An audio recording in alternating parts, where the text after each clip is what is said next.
Hello guys, mapagpalang gabi po ulit sa inyong lahat. Ito na naman po si JR Daria TV. Mag-ikot po muna tayo dito sa development po ng National Museum Complex. So dito po muna tayo magsisimula. So tinatawag po itong Pambansang Museo ng Pilipinas. Ikutin lang natin itong area na to kasi may bagong project din po dito sa area. So magkakaroon po ng enhancement ng flood control. Ayan, measure itong area po ng ating National Museum. So sa ngayon wala pa ako nakapansin kung saan po sila nagsisimula, pero ikutin mo muna natin itong area ng National Museum, or tinatawag din natin sa Tagalog na Pambansang Museo ng Pilipinas. So tara, simulan na natin mag-ikot mga tropa kids.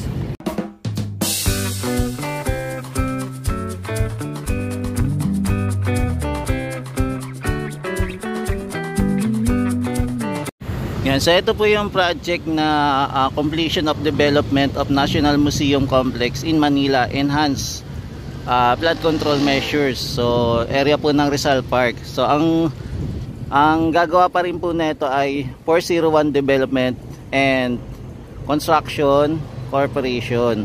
Yan, so 280. Ayan, calendars days. So magsisimula siya ng October 1 pa, nagsimula na, tapos matatapos daw siya ng July 826. So abot po siya ng 24 million. Ayan.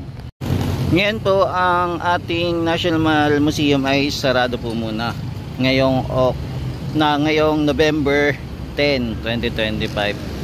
Siguro dahil na din po sa bagyo na Yuan, kaya po sarado. So ngayon po check lang po natin yung mga bakod dito, kung kamusta na, kung ano update na dito sa mga bakod, kung makukompleto na po ba. So simulan po natin dito sa area po ng Finance Road. Dito tayo mag-ikot. So ito po yung Finance Road, papunta po dito sa kabila. Tara, lakarin na natin. Yan, ito po yung mga plant box na ginawa. Tapos dito naman po yung sa entrance. Ayan, ito naman po yung entrance ng ating Pambansang Museo. Yung pinaka entrance nito, meron tayong entrance dito sa may harap po ng Top Avenue, o nakikita po natin yung LRT1. Ayan.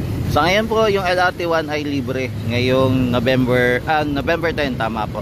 Libre po yan hanggang magsarado po yung ating LRT. Yung dati nag-iikot tayo dito sa National Museum, mapapansin po natin yung mga spaghetti wire, pero ngayon wala na po tayo makikita ng mga spaghetti wire dito sa area. Malinis na po, at saka malawak din po yung ating area ng pedestrian lane o sidewalk. Ayan, malawak po. Ngayon po ay time check po ay 5:39 na po ng gabi. So gabi muna tayo mag-update dahil halos gabi na rin tayo nakakalabas. So ito po yung itsura ng ating kalangitan. Medyo hiwa-hiwalay na din po yung ulap. Ayan, kung makapansin nyo po.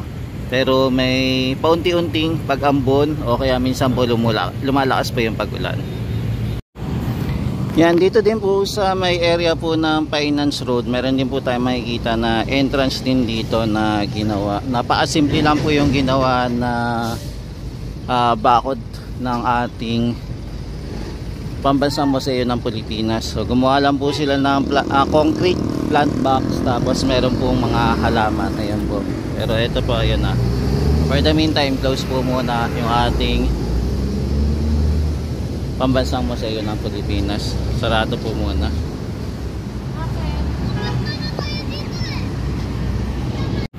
Ayan, lahat pa tayo. Dito naman sa area. Silipin natin kung ano naman yung makikita natin dito. Yan, dito may makikita pa tayong medyo ayan, may obstruction po dahil po din sa mga light. May mga poste pa rin na naiwan dito. Compare doon sa harap talaga, wala nang obstruction siya, no?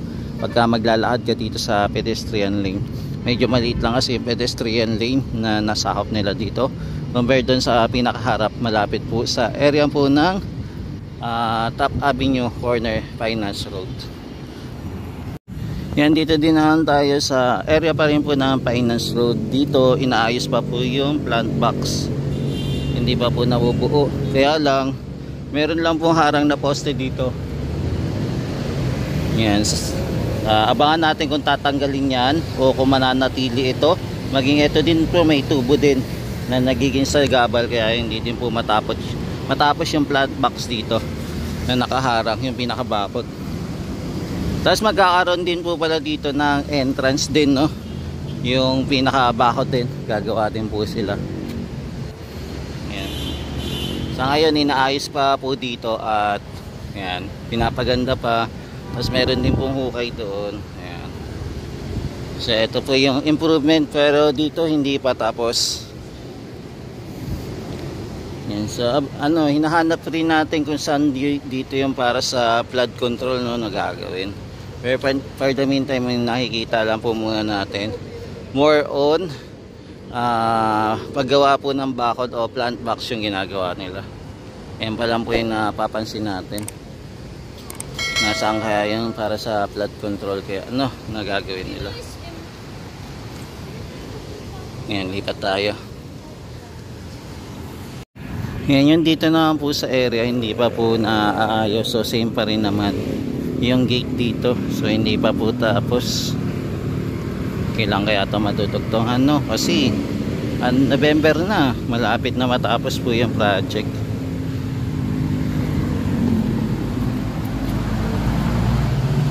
Yan, so ito dito hindi pa po naayos, hindi pa po nababago yung bakod dito, so same pa rin. Yan, dito may ginagawa din, kaya lang mga tropa is malabo na mga hindi na natin makikita. Hanap tayo yung maliwanag po. Ayan, pasensya na, medyo madilim na dito. Yan, dito po may ginagawa din sila, pero balikan na lang natin na ito pagka morning na lang para kitang kita natin yung itsura na ito. So puntahan ko na lang po sa mga susunod na araw, update po natin ng medyo maaga-aga, madilim kasi hindi natin makakita yung fully details. So ito din po, may bako din dito, corner naman po ng Finance Road. Yan, so gumagawa pa rin sila dito ng entrance.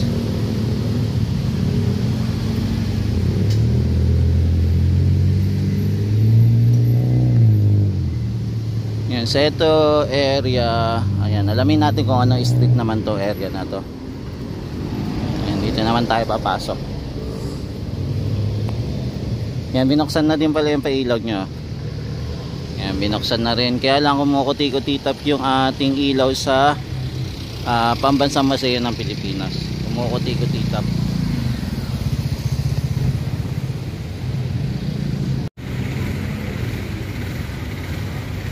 Yan, so ito po yung itsura ng project dito po sa pambansang museo ng Pilipinas. Yan, dito po banda hindi pa rin naman po naayos, hindi pa rin po binabago yung bakod at saka yung ating ginagawang plant box. So same pa rin, wala pa rin pagbabago po dito. Kaya abangan natin kung kailan po ito made-develop naman.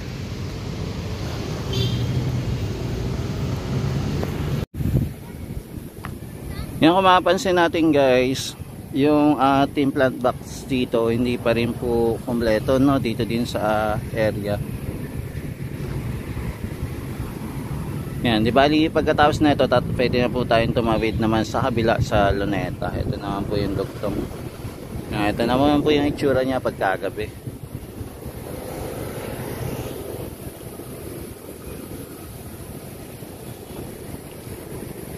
Yan, kung mapapansin nyo po mga guys, sarado po muna yung ating pambansang museo, pero yung Luneta po open pa rin po, hindi pa rin po sinasara.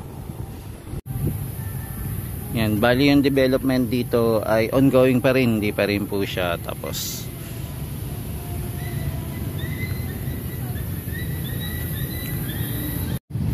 Yan, bali yung street pala po nito ay Maria Orosa Street.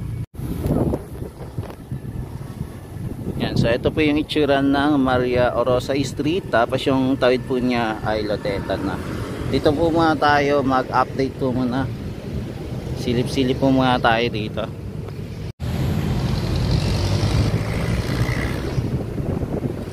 So ito po yung magandang pasyalan natin na for the meantime sarado po muna sa ating mga namamasyal dahil na siguro na din sa bagyo na nararanasan natin.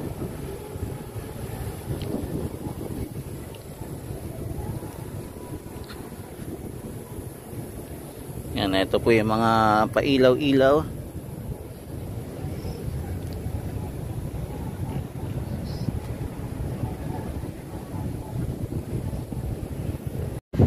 Yan, ito naman yung ating malaking statue naman, si Lapu-Lapu na napakalaki, grabe.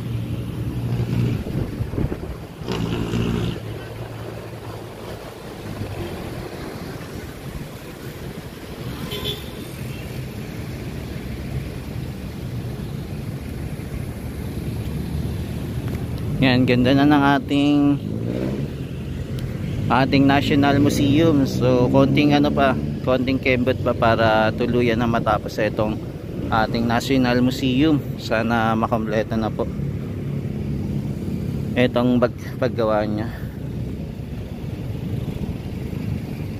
Yan, for the meantime mga tropa, ito muna yung latest update natin dito sa area po ng Pambansang Museo ng Pilipinas. Kumbaga nag-update po muna tayo sa kabilang side. So next time naman mag-update naman tayo sa kabilang side naman po.